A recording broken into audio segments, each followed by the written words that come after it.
Alhamdulillah, wassalatu wassalamu ala rasulillah. I was driving to deliver a khutbah at a masjid a few weeks ago, and I'm waiting at the stoplight, and the light turns green, and the guy's obviously not paying attention. I could see his head was down. So I tapped on my horn, but I meant to, but I held on maybe just like a half a second longer. So as soon as I did that, there's a big difference, right? A little nod, like bop on the horn is like a gentle nudge. And if it's just like a little bit longer, it gets a little bit pushy, it's almost a little bit rude. As soon as I did that, I see hanging on his mirrors one of those little Quran placard things that they have. And then the guy sits up and he looks like a Muslim guy. I'm like, great. Now I'm supposed to follow him to the next couple of turns into the masjid. And when I pull up next to him, he's going to know that I'm that jerk that honked his horn at him so rudely. And then I expect him to listen to my khutbah effectively. So when he turns left to go to the masjid, I turn right and I pull off at a gas station. And I wait for a few minutes. And when I think the coast is clear, I go to the masjid. And it turns out that he parked at the far end of the parking lot. So I pull in, he's still walking my direction. So I said, okay, I can't avoid this anymore. I go up to him and I'm going to apologize or say something nice. And he smiles at me, he says, Assalamu alaikum, asking me to give me khutbah. So either he didn't realize it was me or he didn't care. So I did the right thing, and I said nothing at all to him after. We talk a lot about how important it is to have good manners. In Islam, there's this obvious emphasis entire books are written about good manners. But for whatever reason, in general, we're not always so good at it. What I wanted to do, and not to displace all those ayat and hadith that we know, and that are important, I wanted to share just some other practical considerations that I hope might just enhance our awareness of the way that we deal with each other.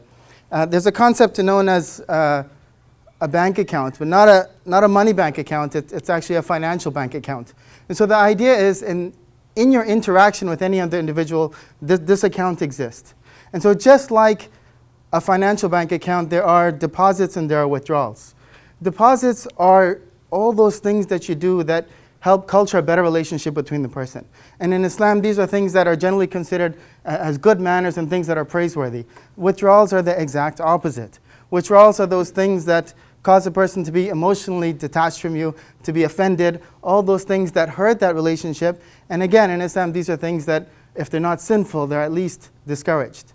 So if we go back to the story that I told, when I pulled up behind this brother, I didn't know who he was, and he didn't know who I was, so we're at a zero balance in this account right now. So when I honked my horn at him like that, I felt like I had made a withdrawal. So what happens when you don't have sufficient funds and you make a withdrawal from an account? You overdraft, right? And so I did what some people do when they overdraft. I tried to run and avoid the penalty. I realized I couldn't do that, so I tried to make a quick deposit. I want to share a couple of other examples. The first one happened to me several years ago. I was still probably a teenager. I was in the masjid and I was reading Quran, and I didn't know how you knew exactly when to do the prostration when you're reciting. So I went and I asked this brother, who I didn't really know him that well, but I figured he would know. So he shows me the location, and then he was from a particular traveling group. So I guess he saw he saw the opportunity to recruit me. So he says to me, why don't you come with us? We'll teach you how to pray right. And I'm like, yeah, I'm good, thanks. So look what just happened. Again, there was really no balance in that account. I had no relationship with this brother. And when he spoke to me in that way that I felt was very offensive, as if I'm just praying all wrong. Again, we end up with this negative account. How many times do you think I went back to him for advice after that? You might call that being oversensitive. I say that's just real human emotion. Another example, far more recent, about a year ago or so, I delivered a khutbah in a masjid, and after the salah, I was sitting down still, and a brother came to me, and he sat down in front of me real close. And he leans forward, and he begins to talk to me in a soft voice.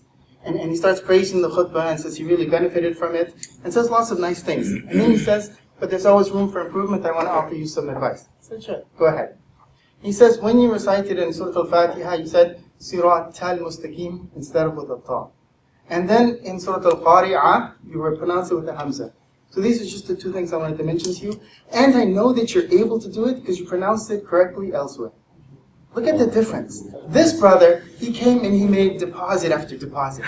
And so not only did I take his advice to heart, I remember the specific letters he told me about.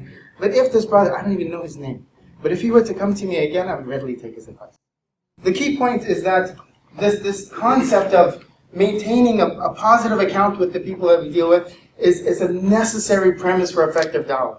Sometimes as activists and people busy, we focus so much on the mechanics and the logistics. We think about advertising, we think about presentation, we think about all these things. And sometimes the real benefit happens on an individual level, just that individual interaction, the emotional impact that you make on a person, and it can happen sometimes in a split second.